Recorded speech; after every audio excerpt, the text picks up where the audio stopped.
Welcome to The Explainer. Today, we're unpacking one of the absolutely most fascinating character studies in modern television.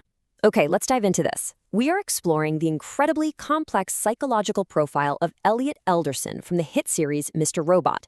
Now, whether you're a hardcore fan of the show or you're just really fascinated by how media portrays deep psychological struggles, we're going to look closely at the actual blueprint of Elliot's mind. And we'll be doing this using insights straight from the show's creator, along with a formal academic analysis. So, what is really going on in Elliot Alderson's mind? I mean, this question right here is the ultimate mystery of the entire series. Elliot's mental state isn't just some convenient plot device, it's a profound puzzle. And what's amazing is that it's a puzzle that both the show's creator, Sam Esmail, and formal academics and universities have actively tried to solve. As you'll see, the answers are definitely not simple, and they actually conflict in some really interesting ways. To truly understand Elliot, we first have to understand our relationship with him as viewers, because Elliot is the ultimate unreliable narrator. He's a brilliant hacker, yes, but he also suffers from various intense mental illnesses. And because we experience the story entirely through his perspective, his hallucinations and his fragmented reality literally become our reality. We are never quite sure if what we're seeing is actually happening or if it's just a fabrication of his distressed mind. Section 1. Inside the hacker's mind. Elliot's profile is, well, it's incredibly complex. It's totally defined by a chaotic dual life.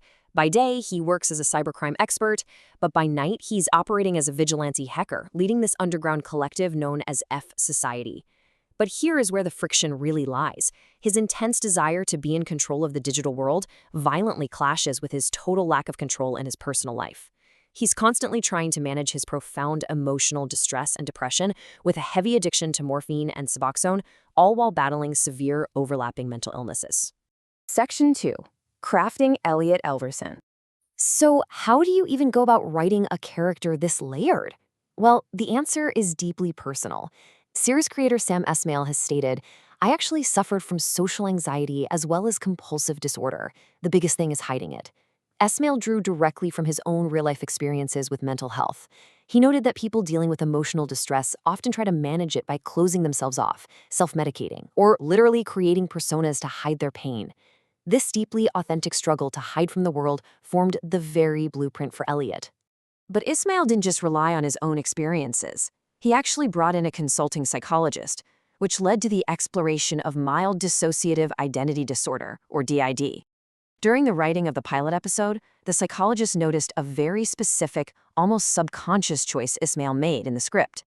Elliot started referring to himself using the word we instead of me. That tiny shift indicated a fragmented personality operating as a collective group of identities rather than just one singular person. Now, what's really interesting about this is how it breaks down the incredibly destructive cycle Elliot is caught up in. We have this potent combination of mental illness like DID, extreme social anxiety, and paranoia directly colliding with his heavy drug use. See, Esmail chose morphine specifically because it's a painkiller, and Elliot is desperately trying to numb deep emotional pain. But that drug use completely impairs his judgment, essentially acting as a catalyst that makes him highly susceptible to his own paranoia and visual hallucinations. Section 3. The Schizophrenia Debate.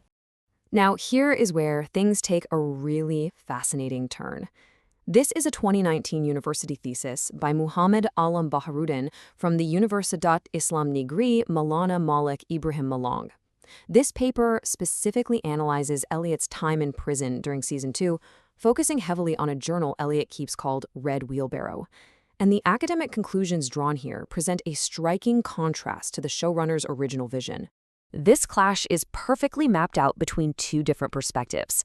On one side, we have Sam Esmail's firm stance. While Elliot self-diagnoses himself with schizophrenia in the pilot episode, Esmail has explicitly stated he would not classify him as that, pointing instead to DID and paranoia. But on the flip side, the academic diagnosis from Baharuddin's thesis argues that Elliot exhibits the textbook symptoms of paranoid schizophrenia, pointing directly to his disturbances of language and thought, his isolation, his delusions, and his visual and auditory hallucinations.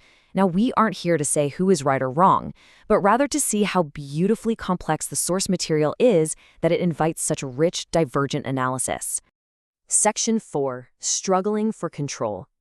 Central to this academic analysis is the concept of the inferiority feeling. In Elliot's case, this is the immense psychological distress he experiences simply because he feels completely controlled by his condition. He feels totally powerless against his own mind. So the crucial point is that Elliot's intense, often extreme actions throughout the Red Wheelbarrow journal phase are actually a desperate, striving struggle to overcome this deep feeling of powerlessness and somehow take his agency back. Let's move to how this builds into actionable strategies for him.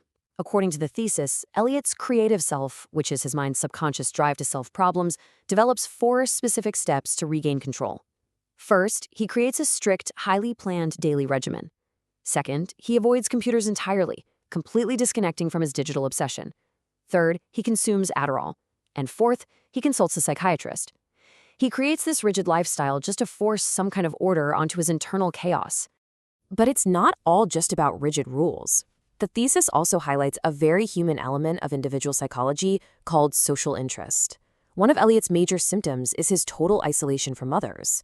To combat this and to basically reclaim his humanity, Elliot takes a massive step. He reaches out and becomes friends with a character named Carla. This simple act of friendship is a vital part of his psychological struggle to reconnect with the world outside his own head. Section 5. Embracing Mr. Robot. The academic framework identifies an ultimate goal for Elliot, termed his fictional finalism. For so long, Elliot tried to fight, suppress, or completely delete his fragmented identity, which is personified by the character Mr. Robot. And this brilliantly illustrates a major turning point. His ultimate successful strategy isn't to destroy Mr. Robot, but to make the active, conscious choice to partner with him.